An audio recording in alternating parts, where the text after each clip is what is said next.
حدیث پاک میں آتا ہے کہ جب حسنین کریمین حضرت امام حسن اور حضرت امام حسین رضی اللہ تعالیٰ عنہ ان کی ولادت بعد شہادت ہوئی تو میرے آقا علیہ السلام نے باری باری دونوں شہزادگان کے کانوں میں اذان اللہ کے نبی نے کہی تھی، اللہ کے رسول نے انہیں یہ سعادت بخشی تھی آقا علیہ السلام نے اپنے نواسگان کو کہ آپ نے ان کے کانوں میں اذان دی تھی۔ اور حضرت علی رضی اللہ تعالیٰ عنہ آپ روایت کرتے ہیں کہ جب میرے بیٹے پیدا ہوئے حسن اور حسین تو میں نے اپنی طرف سے حسن کا نام حمزہ رکھا اور حسین کا نام جعفر رکھا۔ میں نے اپنی طرف سے نام رکھا تو اللہ کے نبی پیارے آقا علیہ السلام نے مجھے بلایا اور بلا کر فرمایا کہ اے علی، میں تیرے بیٹے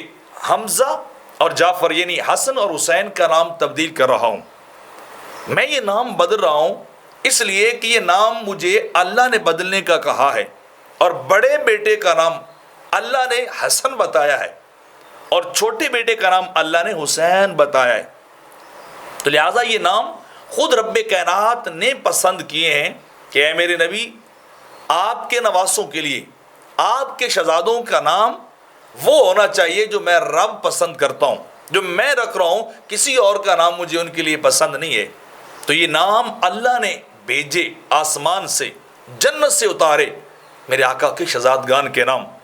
کتنا بڑا درجہ ہے کہ ہر کسی کا نام اس کا والد یا کوئی باپ، نانا یا دادا رکھتا ہے، لیکن حسنین کریمین میرے آقا کے نواسے، ان کا درجہ، ان کا مقام، ان کی رفعت اتنی ہے کہ ان کے نام بھی خود رب ذوالجلال عطا کر رہا ہے۔ تو پہلی دفعہ تاریخ کے اندر حسن اور حسین نام رکھے گئے کیونکہ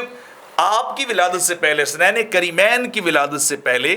روایت کے اندر آتا ہے کہ 500 سال پہلے تک عربوں کے اندر کسی نے اپنے بیٹے کا نام نہ تو حسن رکھا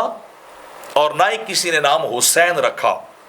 کسی نے یہ نام نہیں رکھا۔ یہ نام پہلی دفعہ خود رب کائنات نے آسمان اور جنت سے اتارے اور اتار کر میرے نبی کو تحفہ دیا کہ میرے محبوب، آپ کو اپنے نواز سے بڑے پسند ہیں،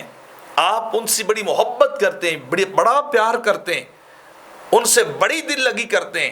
تو آپ محبت کرتے ہیں تو خدا بھی محبت کرتا ہے، خدا بھی انہیں پسند کرتا ہے، اور خدا نے آپ کو تحفہ دیا ہے۔ تو میرے آقا نے پھر حضرت علی سے کہا کہ میں اللہ کے دیے نام رکھ رہا ہوں، تمہارے دیے نام ہٹا رہا ہوں۔ تو آپ نے کہا حضور جیسے آپ کی مرضی۔ علی کی کیا اوقات کہ وہ اللہ اور اس کے رسول کے سامنے اپنی مرضی کو لائے، تو یہ نام کسی اور نے نہیں، خود خالق کائنات نے عطا کیے ہیں۔